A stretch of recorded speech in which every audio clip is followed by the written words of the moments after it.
یہ جو واقعہ میں آپ کو سنا رہا ہوں، یہ میرے خود کے ساتھ پیش آیا تھا۔ میں، میرا دوست اور اس کی فیملی سیر کے لیے ہنزا گئے تھے۔ دوپہر کا دوسرا پہر شروع ہونے کو تھا۔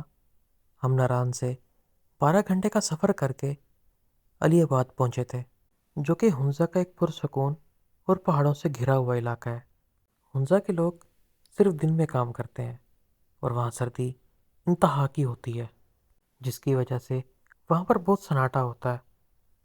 علی آباد پہنچنے کے بعد ہم ایک ہوٹل پر رکے۔ وہ سب سو چکے تھے۔ ہماری آواز دینے کے بعد ایک لڑکا باہر آیا۔ اس نے ہمیں کمرے دکھائے۔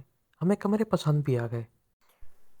اب سامان رکھنے کے لیے ہم اپنے اپنے کمرے میں چلے گئے۔ جب میں کمرے میں اپنا سامان رکھ رہا تھا تو مجھے ایسا لگا کہ کھڑکی سے مجھے کوئی دیکھ رہا ہے، لیکن جب میں نے وہاں پر دیکھا تو وہاں پر کوئی موجود نہیں تھا۔ میں نے کھڑکی کا پردہ ٹھیک کیا اور باہر آ گیا۔ باہر آ کے میں اپنے دوست کا انتظار کرنے لگا تاکہ ہم جا کے کھانا لے سکیں۔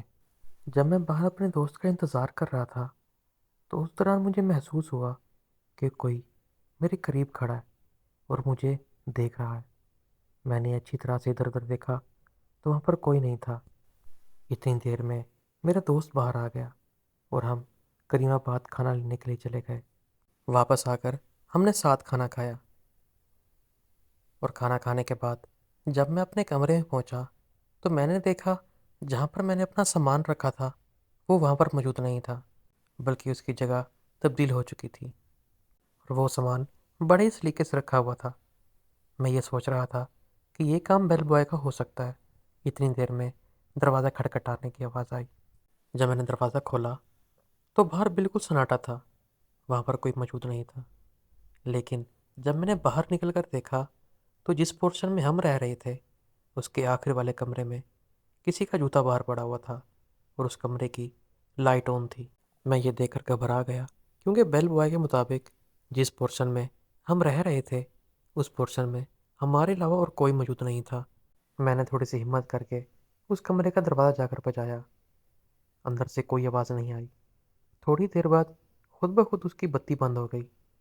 میں ڈرا اور وہاں سے تیز تیز اپنی کمرے کی طرف آنے لگا۔ میں نے جلدی سے آ کر اپنے دوست کو بلایا اور ہم اسی کمرے کی طرف گئے تو وہاں پر کوئی جوتا موجود نہیں تھا۔ تو میرے دوست نے مجھے کہا، یہ تمہارا وہم ہے، ایک کام کرتا ہوں، میں تمہارے ہی کمرے میں رک جاتا ہوں۔ میں نے مناسب نہیں سمجھا اور اس کو واپس بھیج دیا۔ جب وہ کمرے سے چلا گیا تو میں اپنے بیڈ پر لیٹ گیا اور میں یہی سوچ رہا تھا۔ اتنی دیر میں مجھے ایسا محسوس ہوا کہ میرے سر میں کوئی ہاتھ پھیر رہا ہے اور مجھے کوئی دبا رہا ہے۔ تھکاوٹ کی وجہ سے مجھے سکون تو مل رہا تھا، لیکن ڈر بھی انتہا کا لگ رہا تھا۔ جیسے تیسے میں نے رات گزاری اور صبح ہوتے ہی میں نے بیل بوائے کو بلایا اور اس سے تفصیلاً سب کچھ پوچھنا چاہا۔ تو اس نے جواب دیا کہ یہاں پر ایسا کچھ نہیں ہے، یہ صرف آپ کا فہم ہے۔ وہ ہمارے کمرہ چھوڑنے کی وجہ سے ایسا کہہ رہا تھا، کیونکہ ان دنوں سیاح بہت کم آتے تھے۔